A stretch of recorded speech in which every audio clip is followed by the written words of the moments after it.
Welcome back to another episode of the Gap Down Backer podcast. Today we have another special guest from my alma mater, Coach Izzy, the quarterbacks coach at Ohio University. Coach, how are you doing? I'm great. I'm great. Today's we were mentioning a little bit. Today's a big day. My daughter's last birthday before her teenage years, which I think she thinks she's already a teenager. But yeah, and then heading into a long weekend and then recruiting on the other end of it. So got a lot going on. Yeah, and this is an interesting time of year per se because I mean you guys have been pretty much told you can't really recruit for the most part. You can to a point. You can send messages and whatever, but like you can't go like on campus recruiting is essentially non-existent. Off campus has been non-existent.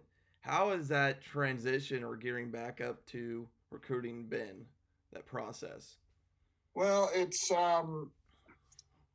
has definitely been an interesting last however many 14, 16 months, just from doing everything virtually, which at the quarterback position and all positions, all positions want to see the guys they're recruiting or evaluating in person. There's no doubt, but there is something at quarterback um, to seeing the ball come out of a young man's hands and and and uh, and just seeing him throw in person.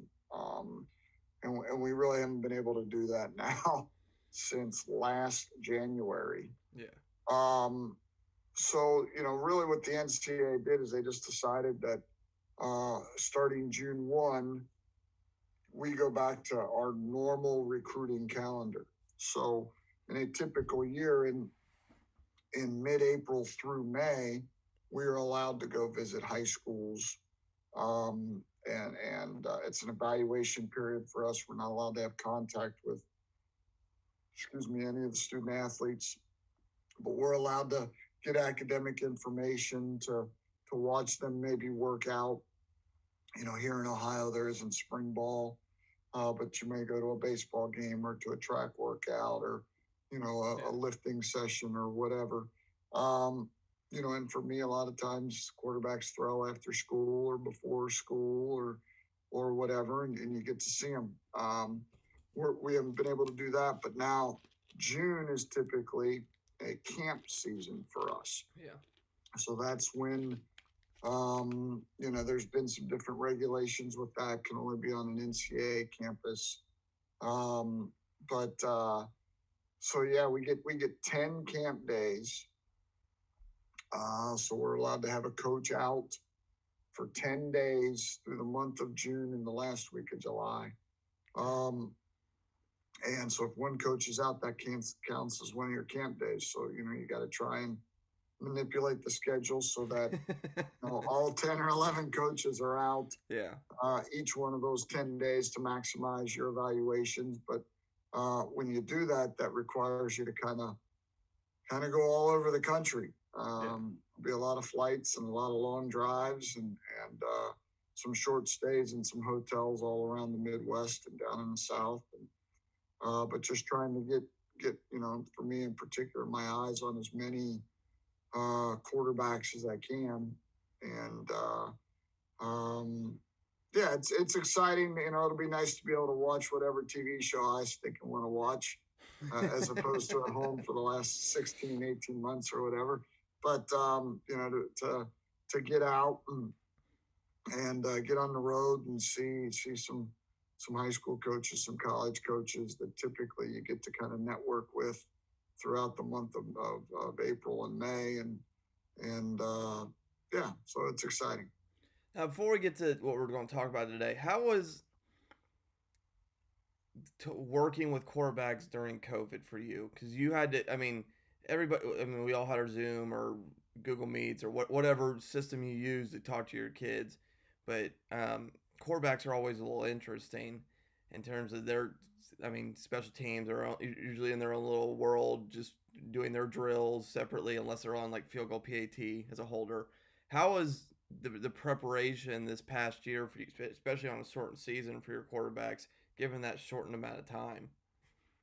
You know, it was interesting because we had Curtis Rourke, who was looking to replace, or at least be the quarterback after his brother. Tough to replace Nathan Rourke around here, but but Curtis had been in the system, came in mid-year, so had been around for a little bit, so I had some awareness. And then we had a transfer, Armani Rogers, who, like you said, came in, and we were going through all kinds of schedule things that made things hard to get together. And here he didn't know what we called inside zone to the right, or or anything. Didn't know what we called a formation. Yeah. And then had a freshman, C.J. Harris, and Caden Beeler. But I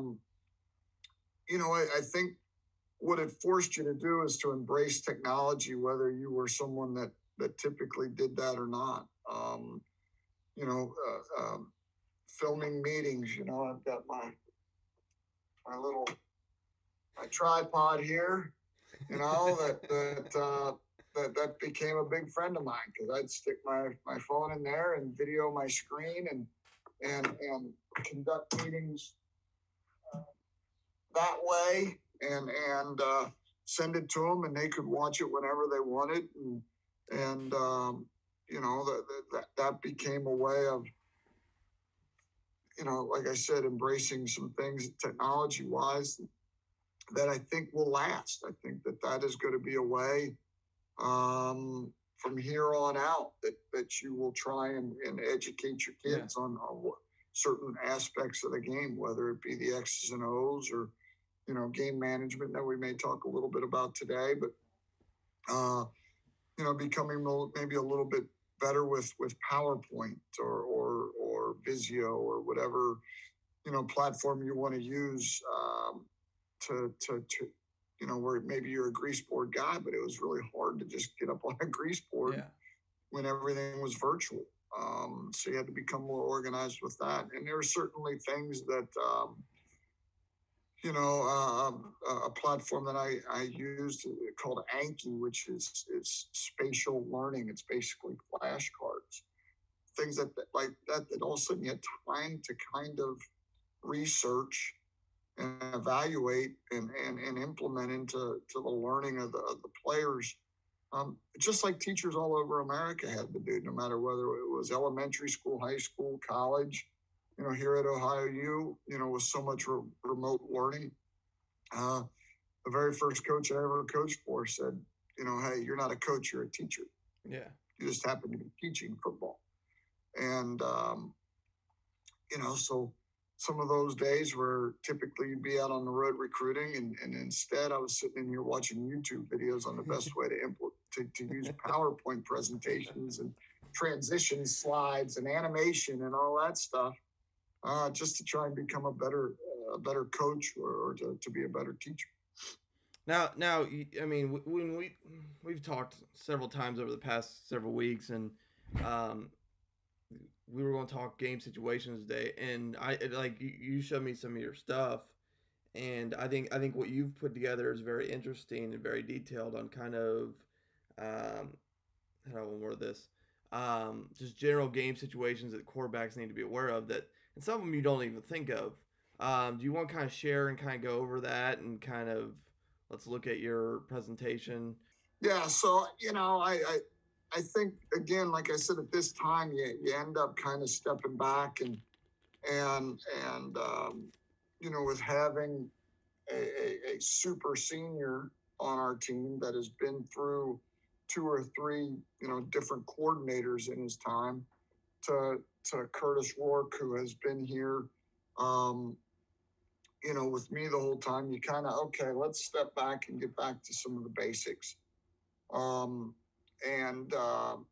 tip of the hat to Coach Rudolph, our offensive line coach, who I know you've had on before, who is exceptional at PowerPoint and just kind of presenting things that some of the basics or some of the fundamentals O-line play, and I kind of grabbed some things from him.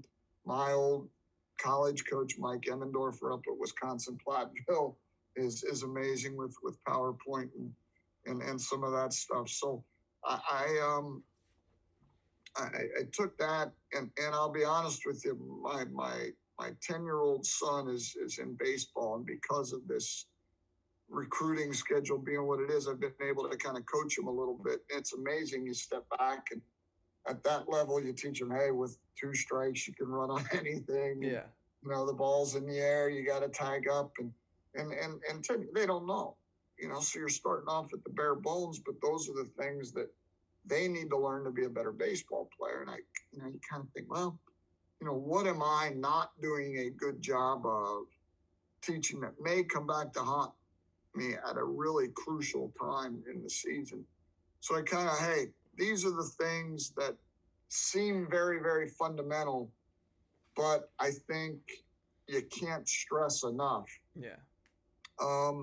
So the first thing we talked about is pre-snap and how to execute before you even snap the ball. So the first thing that we talked about is basically you got to know the scoreboard. And quite simply, it's if you look at any scoreboard, whether it's high school or NFL, they're going to have the game clock. And you say, okay, well, know the game clock. Well, what's important about the game clock is as it relates to everything that, in particular, the quarterback has to do is, hey, there's going to be maybe a different thought process on a hitch fade read in the first half or the second half. Yeah. Is it an end of the half situation? And we will, talk about there's a big difference between end of the half, first half, and end of the half, second half. Yes. Fourth down at the end of the first half, that's not a do or die situation. Fourth down at the end of the game, that's a do or die situation. Completely different mindset to possibly the same play. Yeah. For us, 4-minute situation is end of the game where we have the lead. If you call a pass in that situation, man, you really got to be sure it's going to be a completion because you want the clock to keep running. And then how many timeouts do we have? So all those are things that just you got to talk about. At this time of the year, this is the time to go over that kind of stuff. What's the score? Hey, if it's early in the game, the score probably doesn't mean a whole lot. You get later in the game, you better know what the score is. If it's a close game, you're probably able to stay within whatever your base offense is, whether it's wing T or, empty no huddle. If you got a big lead, checking it down or on a pass play or maybe being a little bit more conservative. And then there's also an aspect of, hey, go hard play action, throw it over their head. But you certainly don't want to risk a turnover. End of the game, you might need to sneak it, try and sneak it in between a couple defenders. So again, these are all things. I haven't even talked about the purpose of a play. Yeah. All I'm talking about is how the game clock and the score relates to how you have to attack that play. And in the 7-on-7 world where everybody's traveling around and doing these 7-on-7s, you're running the play, but how does all this stuff affect what your thought process is? Obviously the down and distance, and I've got a whole nother sheet. If we got time, we'll get to it. But my thought process on 1st and 10 or 3rd and 3 are going to be greatly different. Yeah. Field position, where I'm at on the field. In the low red zone, my thoughts are going to be different than if I'm coming out or if I'm in the middle of the field. For us, play clock, not to get into that too much, but, hey, I got to be aware at the college level, obviously we have some sort of display. In high school, a lot of times it's that back official that's raising his hands. Got to be aware of that guy. Don't want to get a bad penalty. And so there's 10 things. There's 5 of them, and those are just really the game clock. Yeah. The next thing is Okay, for us, what's the snap count on? We call that tempo. But what are we on one or are we on two? You got to know that. What formation or motions do we have? If you've got a veteran quarterback, you probably want him to make sure everybody's lined up in the right formation. If you got to walk a freshman out there, hey, just get lined up behind the center. you know. But if you're a motion or a shift team, you got to know that. What is the play? In general, I want the quarterbacks to know, hey, are we taking a shot here? Is this an explosive play or is this an efficient play? Whether it's zone read or, we have certainly plays where, they're designed, a reverse is kind of an explosive play. Yes. You'll take 5 yards, but man, you're hoping for 55 yards. If you call post and an over, that's an explosive play. You're calling that with the hope of getting a big play. You want your quarterback to check it down and take 5 yards if it's there too. But if I call all hitches, that's not really an explosive play. That's a good, efficient play. Yeah. And then identifying the defense, and we may or may not get into that this time, but later, for us, we start out at what the box is. So basically, the offensive line to about 4 to 5 yards deep into the defense, that's the box. And how many bad guys are in the box. Then we'll identify overhangs, so anyone just outside the box at the secondary level, and then the safeties in the corners. I'm going to look at that, and I'm going to see different things. And again, if we are able to get into it today, great. But are the corners playing inside looking at the DB? That means it's probably man. Are they outside looking at the quarterback? That means it's probably zone. But I'm just looking at that. And then the next thing is, okay, I'm putting I talk about the defense, and it's a bad analogy because I don't play chess, but I say it's a chessboard. All right. Or they're pieces of the puzzle. So I want to look at all the different, pieces of the chessboard. Now that I know where all those pieces are, now I'm going to analyze them and do my best to anticipate what defense I'm going to be getting. All right. If I get a safety directly over top of a linebacker, I see that. Now, what does that mean? Well, that means that there's a good chance the linebacker's going to blitz. Do I have a matchup? The higher the level that you go, you get to the NFL, whether you like him or hate him, I think you got to respect him. Tom Brady, that's the best certainly of this generation. And actually a couple generations, he's been playing a long time. But, there's times we'll watch certain plays that the Patriots ran, and it's the same defense. It's the same, but he throws it to a completely different guy, and that's because of the matchup. Yeah. He's got Edelman on a guy that they want to pick on, or he's got Gronk on a guy that they want to pick on, going back a few years. But so matchups. So these are all things. We haven't even snapped the ball yet. And they all affect how the quarterback is going to execute a play, obviously in particular a pass play, but the zone read or the RPO game. Hey, if you got a matchup on an RPO, I'm going to lean on probably pulling it and throwing, So I don't think that you can spend enough time on some of this stuff, especially at this time of the year.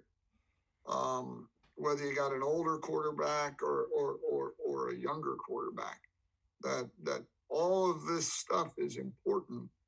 And once you get into the season, you don't really have a lot of time to talk about some of this. So, then any questions on any of that? That was kind of.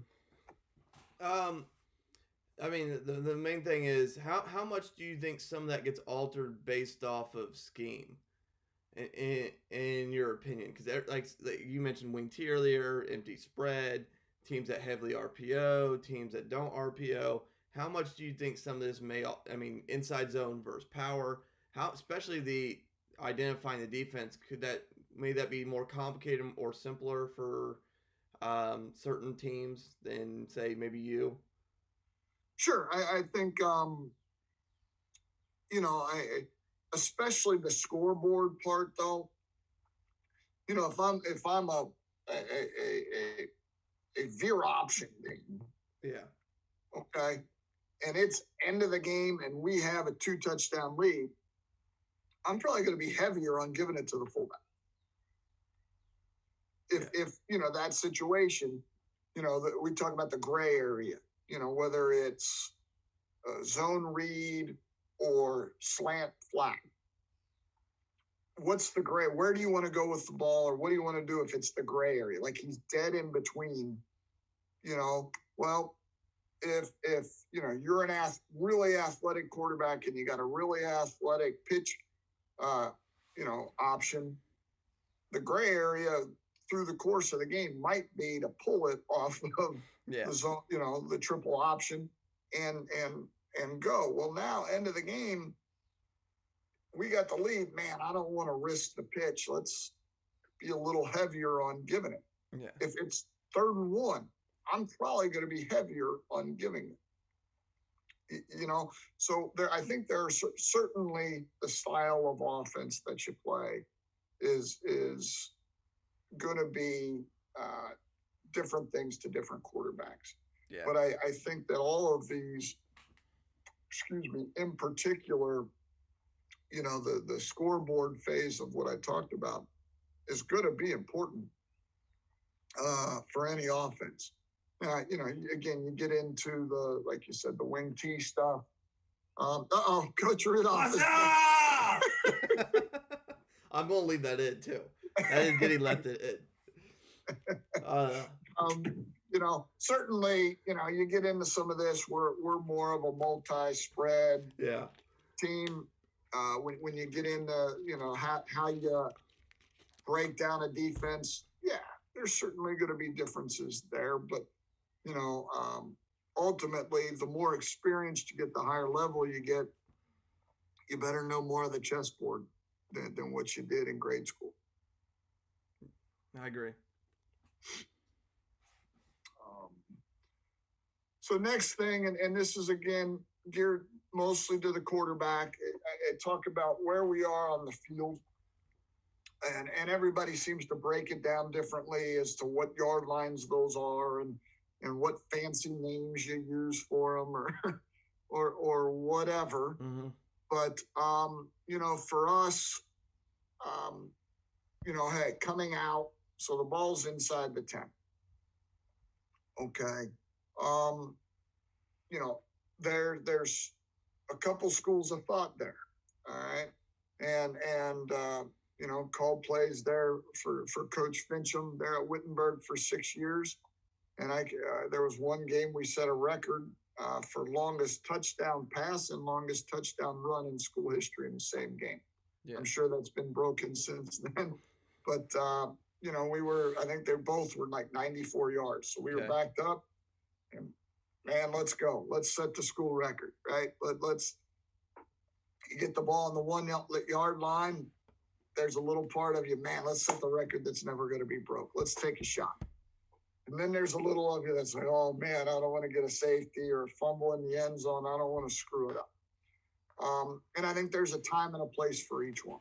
Yeah. Certainly you can be more aggressive or more conservative and just try and get the first down. At a very bare minimum, we want to get at least for us to the 5 yard line because that allows our punter to be at his normal depth. Okay. If you're a special teams coach and the ball's on the 2 yard line, that's a bad deal. Yeah. On 4th down. So you want to make sure that we've got enough to get a normal alignment for a punt. Then hey, let's at least get 1 first down because now you get it out to the 15. You got a good punter. You got a chance to at least get them on their side of the 50, possibly where you're not just giving them points. Yeah. And then it's a great time if you have a hard cadence. Probably the most famous one of those that I can think of is the end of the Seahawks and Patriots Super Bowl where they picked off the pass and were on the 1 yard line. Everybody remembers that play. But the play that Tom Brady had to run out there for, they're on the 1 foot line. And they were able to get the Seahawks to jump off sides, and that is a huge 5 yards. Yeah. And if you're, left tackle jumps off sides, it's a half the distance penalty. It's not a big deal. So, the reward is way greater than the risk. So if you've got a hard count, and practice it, get your guys to know, hey, if we're coming out, we're going to go on a hard count. So be ready for it. And then lastly, you got to understand the defense is going to be thinking, hey, we might be a little more aggressive here, try and get the safety, try and get the strip sack, score a touchdown. But you also got to be aware that there aren't many offenses that can execute for 95, 98 yards. Yeah. So make them do that. I agree. Really, the ones that it's usually like a pop, if it's either you punt or it's that pop at that 94-yard play, like you said, that's an interesting area of the field. Like some people will get a couple first downs, punt, or maybe drive down the field, but a lot of times you see it's get a couple yards, punt, or here it comes pop a big play because the defense is overly aggressive. So it's an interesting area of the field, and as a former special teams coordinator, I will say it sucks punting from your own too. You're really almost, and a lot of times you get down there, it might be after the defense made a goal line stand. Yeah. So, man, you got momentum on your side. And the last thing you want to do is give that offense the ball again on like the 35-yard line going in. It's a field position battle. So there's a lot of hidden yards right there to take a buzzword that people like to throw out at clinics, hidden yards. If I'm on the 6-yard line, there's potentially a lot of hidden yards there than if I'm on the 2, because the punter can take his normal steps and all that stuff. Yeah, I agree. The next thing, and I hope this is politically correct enough, but the old bombs over Baghdad, you kind of get into that scoring zone. So now we're, base offense. Once you get out past the coming out, all the way to the other 30. But then once we get to the 30, to that high red zone, as we term it, it gets so much more difficult to score once you get across into that, 15, 10, 5-yard line. That the best way to score in the red zone is to score before you get to the red zone. Yeah. Where you're still able to run some double moves, you're still able to run some trick plays. You get down inside the 30, some of those double moves, they get a little tight. If you run a stop and go, you got to get it thrown pretty early or they're going to run out of the back of the end zone, or, reverse passes or whatever. So our guys know once we get to that scoring zone that we need to, we're going to try and take some shots there. But also you got to be aware of what the defense is going to try and do. A lot of times they're going to be a little more aggressive too. Yeah. So again, kind of as it says there, I certainly want to do everything that I can to avoid a negative play, because once we get to that part of the field, for us, usually across the 40, but definitely into the 30, it's 4-down territory. Yeah. I don't care how good your kicker is. The ball's on the 30, that's 40, 47-yarder. If it's 4th and 3, we're probably going to go for it. Yeah. So I think you've got to spend time in your practices. And I know it gets hard because, most high schools and even colleges, you've got one field, you got your offense, you got your defense, and all out there on the same field. And it's really easy to just put the ball on the 30 and not think of the field. Yeah. And at some point you got to say, hey, We're on the 30-yard line. Quarterback, you cannot take a sack. All right, we cannot have a negative play. You also got to understand if it's third and say 7 or 8, we might call all hitch. Well, coach, why'd you call that? Because we're trying to get to 4th and short. Yeah. And if you don't tell your quarterback that, he's going to look at you on 4th and 8. Coach, you called hitch on 4th and 8. I don't we can't get the first down. Exactly, because we're going to go for it on 4th down. And again, that goes back to knowing where you are on the field, knowing the scoreboard, knowing the field position, but then also knowing, being on the same page with the head coach or the offensive coordinator and the quarterback so that he knows what you're thinking when you call kind of a weird play in that situation. And then again, what's the defense going to do? They may be a little bit more aggressive in that part of the field. Maybe cover 0 pops up there. Because they want to knock you out of field goal range. They know that you're good at your half 4 down territory. Then you get in, people call it the red zone or the green zone or the go zone or whatever zone it is. I guess I'm old school, still call it the red zone. We divided up a little bit into the high red zone and the low red zone. Yeah. High red zone is kind of that 8-yard line. And the reason we do that is most defenses, when you're on the 9 or 10, they don't get into their different coverage schemes until you get to that yard line. So some are outside that, and you got to do a good job in your breakdown of breaking down defenses. But from the 18, some of those double moves probably aren't going to work anymore. Yeah. Or some of those deep shots, the post and the over, you just don't have enough room. So you got to have some things. How do I score from the 18? All right. 17, 16, like for us, some of our routes change when we get inside the 20-yard line. If we call a corner route, we like to go to 26 yards out of bounds if we're out in the normal field. Once we get inside to the high red zone, they go to the back pylon. Yeah.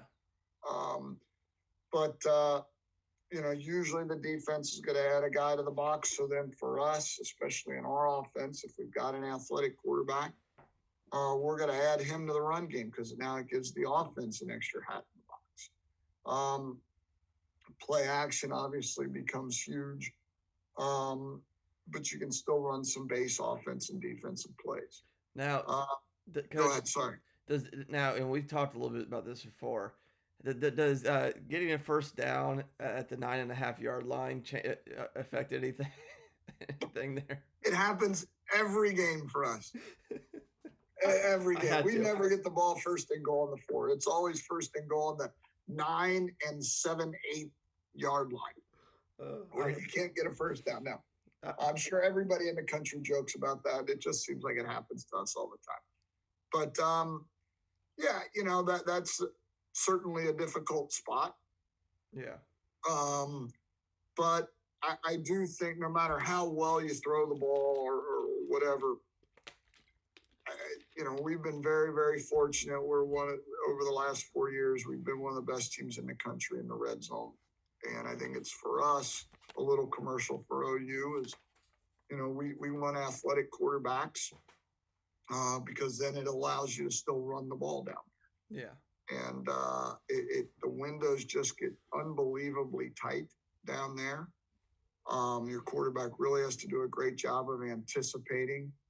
And but if you can run the ball, I think you're going to be better off down there. Yeah. Whether it's first and goal on the 9.5 or first and goal on the 4. So speaking of that, once you get inside the 8, we call that the low red zone. Now, like I said, there's usually a lot of defenses, especially at our level, there'll be some sort of goal line zone or a definite change in how they're playing, in particular passing downs. So now you have to tailor your plays and your pass schemes to maybe some of those defenses.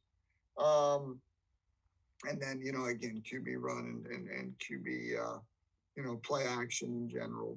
I don't think that's talked about how much defense they're essentially like Because I didn't even think about it till I think was it this off season 4 for our state clinic. I think it was our state clinic. Somebody spoke on like goal line defense, and they talked about. I've heard like one or two times people talk about coverage and how coverage is completely different about down there, and nobody ever talks about it for some reason. But it is true, like how you do coverage and matchups and who takes who is a very interesting. It's like a weird matchup zone that nobody really talks about, and that's I mean, if you don't know how to attack it, it becomes complicated. No question. Yeah, and there are some defenses that don't they stay with who they are down there, and like I said, add a hat to the box, whether one of the deep coverage guys gets down into the box a little bit more. But especially on those passing situations, 3rd and goal on the 6 or whatever, for us, we are going to see something that we identify as a goal line defense. It's not something you see out in the middle of the field for obvious reasons. They have a lot less yards to cover. Yeah. Excuse me. So I think that you've got to spend, again, time at this time of the year being, the end of May, early June, educating your guys and repping those plays because, hey, it's time to put points on the board. And 3rd and 6 out in the middle of the field is extremely important. But 3rd and 6 on the 6 is a doer, are you going to score 7 or are you going to score 3 or are you going to score none? And those are huge plays. So I think spending time throughout the year is important on those and understanding the situation. And then for us, once we get inside the 3, that becomes a goal line area. A lot of times you got to find ways to protect your edges, whether it's bringing an extra tight end in or motion a receiver in, just because you're going to get a lot more, bonsai defense or, hey, they're bringing everybody and it gets a lot more difficult if you don't have an extra gap on the backside or an extra gap on the front side some way, somehow. And again, low red zone generally all the way through the goal line, but from a passing game standpoint, a lot of times you're going to have a one-on-one matchup. So whether it be a fade or whether it be some sort of slant or option route that you want to run down there. And then again, how can you equate hats? How can you get an extra hat for the offense? And usually that's quarterback run game and play action. So that's a big part of our thoughts as far as field position goes.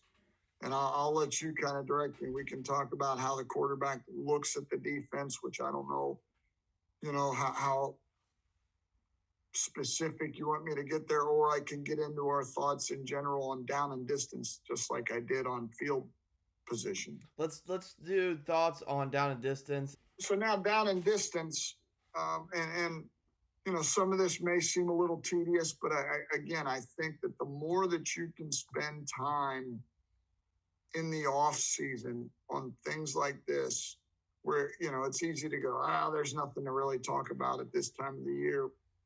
I think this stuff, these general things, are really important. So for us, we talked about a little bit in the opening about how technology has changed. This is a video that I would do with my guys where I'll film myself saying really what I'm about to say and send it to the guys and say, hey, there might be a quiz on this later. But these are things that you need to listen to this. You're sitting in your dorm room, nothing to do, listen to it again, so that they always have it on their phone. And that they, there might be something in here that wins you a football game. So 1st and 10, there's certainly, you have a very large playbook for most teams on 1st and 10. Your base run game. I think the biggest thing that you want to do is try and stay on schedule. Over the last 4 years, I think we're third or we're in the top 10, I know, in the nation in first down efficiency. Yeah. And that, if you're able to stay on schedule, man, oh man, is life a lot easier. And I also think, there's certainly big chunk play opportunities on 1st and 10. But, base run game, want to avoid negative plays. 2nd and 12 gets to be a little tough. Yeah. Over the course of a game. I don't care. Certainly if you're a wing team, run team, 2nd and 12 is borderline disaster. But 2nd and 12, if you're a throw it every down team, isn't a lot of fun either. Quick passing game, again, can I get it to 2nd and medium? Yeah. High completion percentage plays. Play action if you are more of a run team.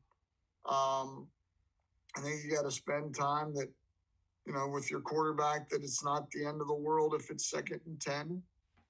But want to avoid sacks, so we avoid 2nd and 16. And then, it's not a bad time to go trick play. I think everybody, tendencies and self-scout, all that, but sometimes it's good to have a tendency. Hey, they run the ball 80% of the time on first down. Yeah. Hey, great. And those 20%, those are going to be chunk plays, because they're overplaying the run. Yeah. Or if, you're an outside zone or stretch team. Again, my time there at Wittenberg, we were a toss sweep team. And hey, here comes toss sweep. And all of a sudden the reverse off of that was a huge play on first down. Quarterback, I want him to understand we should never have, you never want a turnover, but hey, they're going to happen. But man, on first down, first down is like having a 2-0 or a 3-1 count in baseball. Man, I never want to swing in a really bad pitch on 2-0. Yeah. I'm in the advantage. I got the lead. I'm in a really good spot. So, a 3-0 count, I never want to pop up to the pitcher. Yeah. Which is the equivalent of turning it over on first down. Do our best to eliminate negative plays, no sacks, take advantage of the big play opportunity. I've been in part of game plans. Hey, man, we really feel great about this big play. We're going to call it on first down. And everything works except for the quarterback gets a little too excited and overthrows the guy. And you got to just, hey, big play opportunities, just execute. Don't think of it as, oh man, I'm going to score a touchdown. No, just execute, and stay on schedule as much as possible. So obviously, first down, stay on schedule, take advantage of big plays. All right, as much as you can. Second down, we kind of break it up a little bit from here on out. 2nd and long.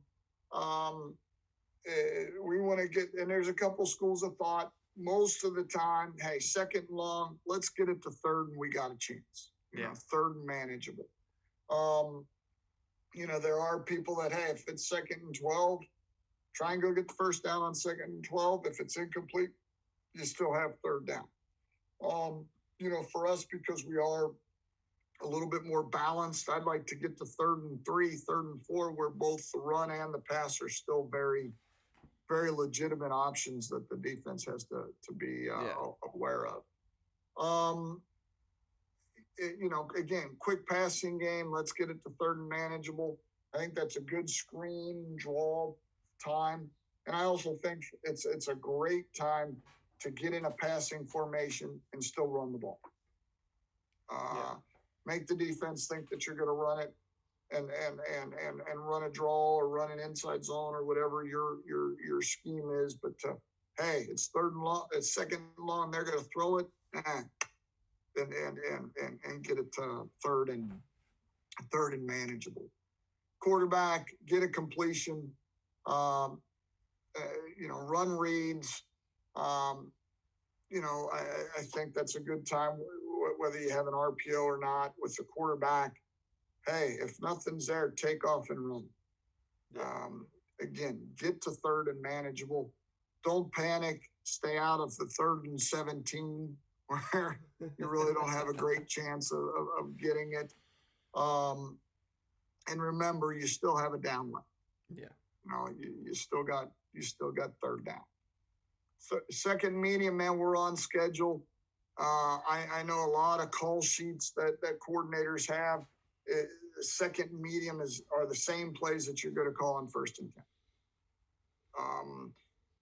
So we're on schedule. Let's stay on schedule. We'd love to get a 1st down on 2nd down and avoid 3rd down. But if we're going to have a 3rd down, let's get the 3rd and short. 2nd and short, again, 2 schools of thought kind of like coming out. 2nd and short, it's a great time to take a shot because you're already in 3rd and short if you avoid any sort of negative play. Yeah. The other school of thought is, hey, go get the 1st down. Let's not screw around. And it always seems like, if we take the shot, I'm sure most places the head coach gets on the hey, gosh darn it, just get the 1st down. Yeah. And then if you hey, that was a good time to take a shot. Hindsight is 20/20. Exactly. But I think your quarterback needs to understand if you go, hey, let's go have hard play action and take the shot. You can't get sacked. And you certainly can't turn it over.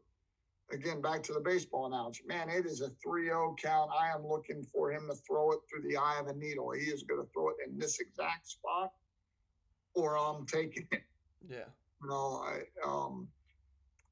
So again, take a shot, execute. That's kind of what I talked about earlier. Your quarterbacks tend to get excited when you're going to take a deep shot.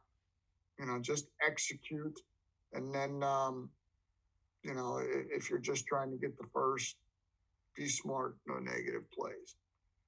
All right, 3rd down, 3rd and long, manage the situation. Hey, we certainly want to get the 1st down, no doubt about it, but I don't want to turn it over. And the other thing that we talk about is if it's 3rd and 15 and I get 11 yards, all right, yeah, in the stat sheet, that's a 3rd down that you didn't get. But I just turned a 35-yard punt into a 46-yard punt. Yeah. And again, that hidden yardage or field position battle, 3rd and 15 is tough, man. If you get 1 or 2 out of 10 of those a year, that's good job. But, am I able to, defenses are playing way off. Sometimes it's better, and this goes back to that first slide. Hey, we got a big lead, all right? It's later in the game.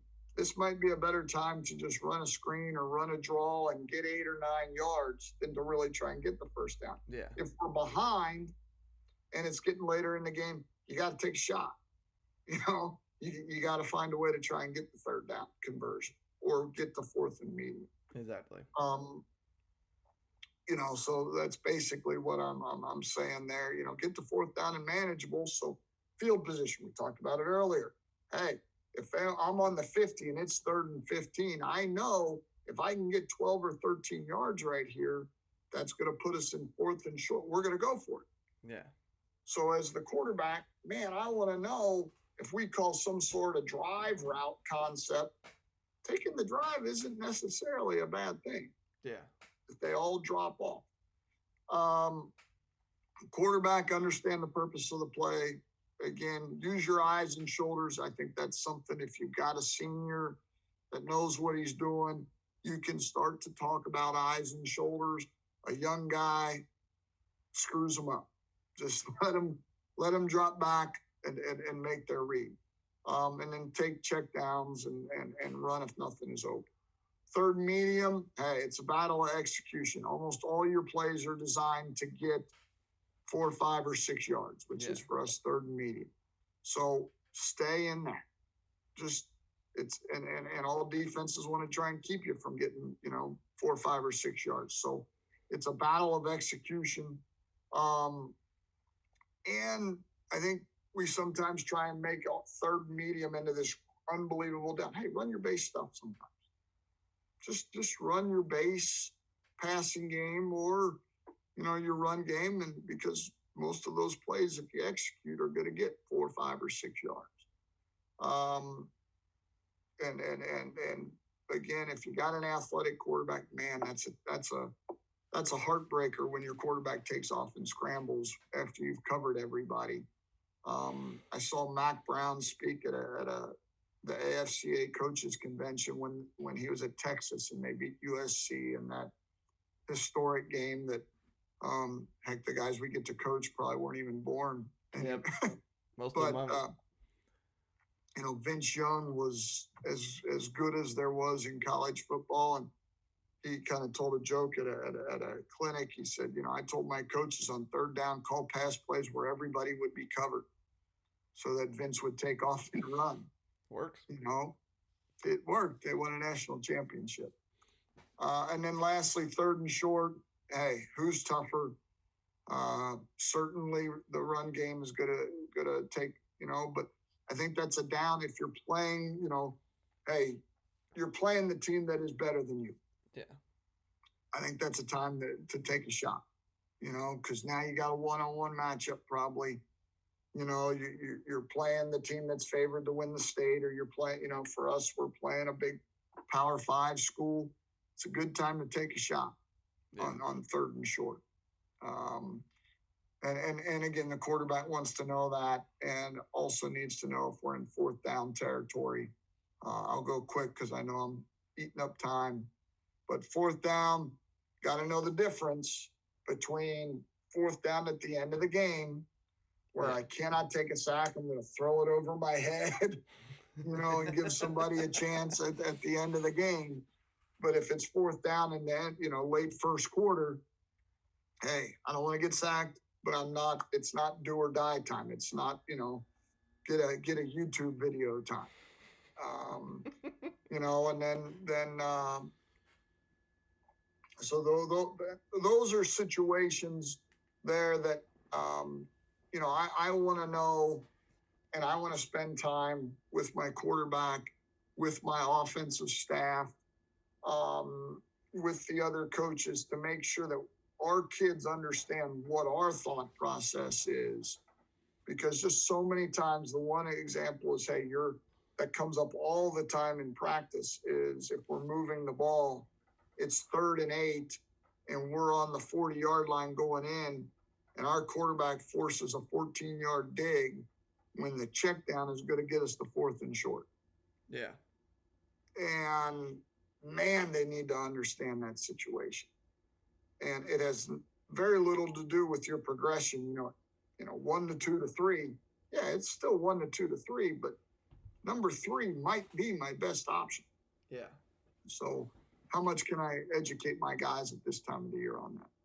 Coach, I appreciate you coming on. Coach's Twitter will be down below, so give Coach a follow. That way, especially if you want to try to get a hold of Coach, DM him and all that lovely stuff. Make sure you check out our Patreon, our affiliates, our sponsors, all that stuff below as normal. If there's anything you want to go back and listen to a specific portion of our conversation about game situations, the tags will be in the bio, or if you're just listening to the audio version, those will be in the bio as well. Other than that was another episode of the Gap Down Backer podcast.